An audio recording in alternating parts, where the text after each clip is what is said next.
इतना अत्याचार तो अंग्रेजों पे ने भी नहीं किया जो यहाँ से चले गए और काले अंग्रेजों को छोड़ के गए।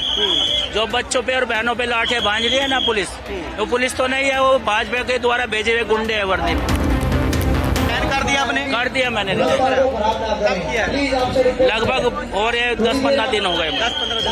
कौन से ओहदे में तैनात से आप? कहाँ मैं पे? सिपाही हूँ यार, सिपाही। कलेजा अंदर से चीख कर बोल रहा है कि इस दौर में अगर आज आवाज नहीं उठाई तो आने वाली नस्लें मुंह पर भी थूकेगी। पाकिस्तान को गाली देने से देश में नहीं बनता, चाइना को गाली देने से देश नहीं बचेगा। देश इनसे बचेगा अगर इनको रोजगार मिल जाएगा। और ये जो हिटलर की संतानें हैं ना, हिटलर का भाई जुटलर मोदी, पुलिस वाले जो है या जो पुलिस है वो हमारे तुम्हारे जैसे गरीब किसान के बेटे हैं। ऑर्डर कौन करता है? किसने कहा भाजपा गुंडे घुसा दो? किसी कमिश्नर को बोला हुआ घुसने दे? किसने बोला? सरकार ने। बदनाम को हो रहा है वो सिपाही जो रक्षा लॉ एंड ऑर्डर के लिए खड़ा है। इस समय पुलिस मुलाजिम साडे नाल ने। शेर सिंह दिल्ली ਦੇ पुलिस ਦੇ मुलाजिम ने की तुसी ने रिजाइन कर दिता है अपने अहुदे तो? इतना अत्याचार तो अंग्रेजों पे ने भी नहीं किया जो यहाँ से चले गए और काले अंग्रेजों को छोड़ के गए। जो बच्चों पे और बहनों पे लाठियां भांज रही है ना पुलिस, वो पुलिस तो नहीं है, वो भाजपा के द्वारा भेजे हुए गुंडे है वर्दी में। मैं इनकी सुरक्षा के लिए आया हूँ यहाँ पे। रिजाइन कर दिया आपने? कर दिया मैंने, कब किया? लगभग और ये 10-15 दिन हो गए। 10-15 दिन। कौन से ओहदे में तैनात से आप? कहाँ मैं पे? सिपाही हूँ यार, सिपाही। कितने साल हो गए थे ड्यूटी? 17 साल नौकरी हो गई। मन दुखा जो लाठी चार्ज हुआ? मन दुखा है। कलेजा अंदर से चीख कर बोल रहा है कि इस दौर में अगर आज आवाज नहीं उठाई तो आने वाली नस्लें मुंह पर भी थूकेगी। कि देश जब जाति और धर्म के नाम पे बढ़ रहा था, टुकड़े हो रहे थे, बचाने क्यों नहीं निकले? क्या नाम है आपका? शेर सिंह नाम है मेरा। ये फिर अभी रिजाइन कर दिया आपने, फिर जंतर मंतर में रुकोगे?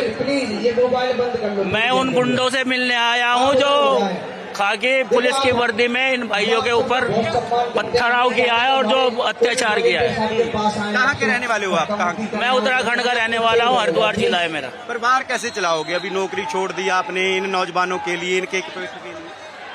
यार मेरे लिए मुझे लगता है कि परिवार तो चल ही जाएगा, लेकिन देश पहले और देश की जनता से बनती है। पाकिस्तान को गाली देने से देश में नहीं बनता, चाइना को गाली देने से देश नहीं बचेगा।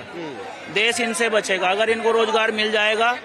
और ये जो हिटलर की संतानें हैं ना, हिटलर का भाई जुटलर मोदी, आप लिख के ले जाओ मेरे रिजाइन के बाद। ये जो पुलिस से बूथ कैप्चरिंग कराते हैं नहीं कर पाएंगे। 17 साल इससे पहले कहीं भी ऐसा माहौल देखा जो आज लाठीचार्ज का माहौल है जंतर मंतर में? नहीं, मैंने अपने पूरे जीवन में ऐसा नहीं देखा यार। मैं वो जलियांवाला हत्याकांड पढ़ा है, वो भी शायद ऐसा नहीं रहा होगा। मन दुखता है जब पुलिस लाठीचार्ज करती है नौजवानों को। पुलिस की गलती नहीं है यार, पुलिस के हाथ नहीं है, वो हाथ गृह मंत्री के है। पुलिस वाले जो है या जो पुलिस है वो हमारे तुम्हारे जैसे गरीब किसान के बेटे हैं। ऑर्डर कौन करता है? किसने कहा भाजपा गुंडे घुसा दो?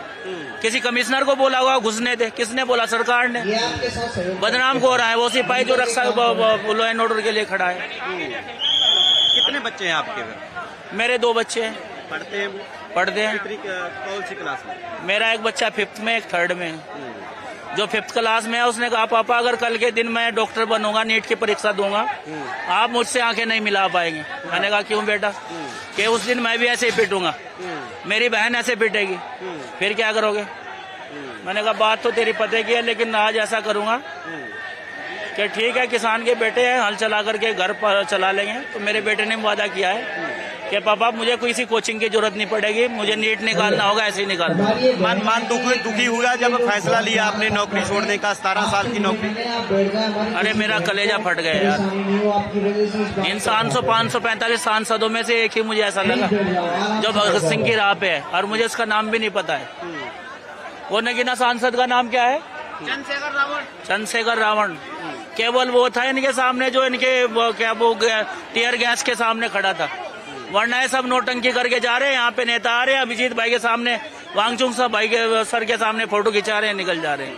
कितनी सैलरी थी आपकी जो अभी नौकरी करते थे आप? सैलरी से मतलब नहीं है यार, सैलरी फिर घर भी चलाना हो। 65-70 हजार रुपए सैलरी थी। कुछ कहना चाहते हो देश के नौजवानों से? देश के नौजवानों से यही कहना चाहता हूँ कि भैया मुझे तो कोई राजनीतिक पार्टी में कोई इंटरेस्ट है नहीं। लेकिन आप इस तानाशाही सरकार को हटा देना, वरना आने वाली नस्लें भारत की खराब कर देंगे लोग। पुलिस वालों को कुछ कहना चाहते हो? आपके भाई हैं, पुराने साथी हैं। मेरे पुलिस के भाइयों से यही है कि तुम लोग हमारे बीच से निकल के आए हो, तुम्हारे परिवार भी किसान था, तुम भी किसी किसान के बेटे हो, किसी गरीब के बेटे हो। ठीक है, तुम्हें किसी कमिश्नर का, किसी डीआईजी का ऑर्डर मिलता है, लेकिन किसी की दाढ़ी टोपी या सिर पे पगड़ी देख के मत मारो किसी को। देश धर्म के और जाति के नाम पर अगर बढ़ जाएगा तो अखंड भारत की जगह 100 टुकड़े हो जाएंगे। बिल्कुल। ਸਾਡੇ ਨਾਲ ਦਿੱਲੀ ਪੁਲਿਸ ਦੇ जवान सी, सिपाही सी, ਜਿਹੜੇ इस समय जिन्होंने इस्तीफा दे दिया, इन्होंने नौजवानों के लिए क्या कहना चाहते हो? नौकरी हम ऐसे पुलिस ऑफिसर को सैल्यूट करते हैं कि हमारे बीच में ऐसे पुलिस ऑफिसर है जो स्टूडेंट का साथ दे रहे हैं। मैं ऐसे पुलिस ऑफिसर को सदा आभार रहूंगा और चाहूंगा कि ऐसे पुलिस ऑफिसर और हो हमारे देश में, ताकि नौजवान का हौसला। नौकरी छोड़ दी लाठी चार्ज के रोष में, जो कि वो बीजेपी की वो चाटू नहीं है। अभी भी वो पुलिस ऑफिसर के अंदर जमीर जिंदा है कि देश के बच्चों लोग के लिए कुछ कदम उठा के सके। ये चाटू सरकार के ऑर्डर, लॉ एंड ऑर्डर के हिसाब से नहीं चलते। ਬਿਲਕੁਲ। ਜਿਹੜੇ ਲੋਕ ਨੇ ਇਹ ਵੀ ਤਾਰੀਫ ਕਰ ਰਹੇ ਨੇ ਉਸ ਪੁਲਿਸ ਮੁਲਾਜ਼ਮ ਦੀ, ਜਿਹਨੇ ਰੋਸ ਦੇ ਵਿੱਚ ਆਪਣੀ ਨੌਕਰੀ ਛੱਡ ਦਿੱਤੀ, ਆਪਣੇ ਪਰਿਵਾਰ ਨੂੰ ਜਿਹੜਾ ਬਿਲਕੁਲ ਸਾਫ਼ ਕਿਹਾ ਕਿ ਮੇਰੀ ਜ਼ਮੀਰ ਜਾਗ ਗਈ ਹੈ। ਇਸ ਦਾ ਦਾਅਵਾ ਇਸ ਵਿਅਕਤੀ ਦਾ, ਸ਼ੇਰ ਸਿੰਘ ਜਿਸ ਦਾ ਨਾਮ ਦੱਸਿਆ ਜਾ ਰਿਹਾ, ਉਸਨੇ ਖੁਦ ਇਸ ਗੱਲ ਦਾ ਜ਼ਿਕਰ ਕੀਤਾ। ਹਾਲਾਂਕਿ ਉਸਦੇ ਦਾਅਵਿਆਂ 'ਚ ਕਿੰਨੀ ਸੱਚਾਈ ਹੈ ਇਹ ਬਾਅਦ ਦੀ ਗੱਲ ਆ, ਪਰ ਉਸਨੇ ਜ਼ਰੂਰ ਕਿਹਾ ਕਿ ਮੇਰੇ ਵਰਦੀ ਪਾਈ ਹੋਈ ਹੈ, ਸ਼ੇਰ ਸਿੰਘ ਮੇਰਾ ਨਾਮ ਆ, ਸਿਪਾਹੀ ਸੀ ਮੈਂ ਦਿੱਲੀ ਪੁਲਿਸ ਦੇ ਵਿੱਚ 17 ਸਾਲ ਤੋਂ ਨੌਕਰੀ ਕੀਤੀ, ਹੁਣ ਨੌਕਰੀ ਛੱਡ ਦਿੱਤੀ ਹੈ। ਸਾਥੀ ਮਨਜੀਤ ਦੇ ਨਾਲ ਕੁਲਦੀਪ ਸਿੰਘ ਕੋੜੇ, ਰੋਜ਼ਾਨਾ ਸਪੋਕਸਮੈਨ ਟੀਵੀ, ਦਿੱਲੀ, ਜੰਤਰ ਮੰਤਰ।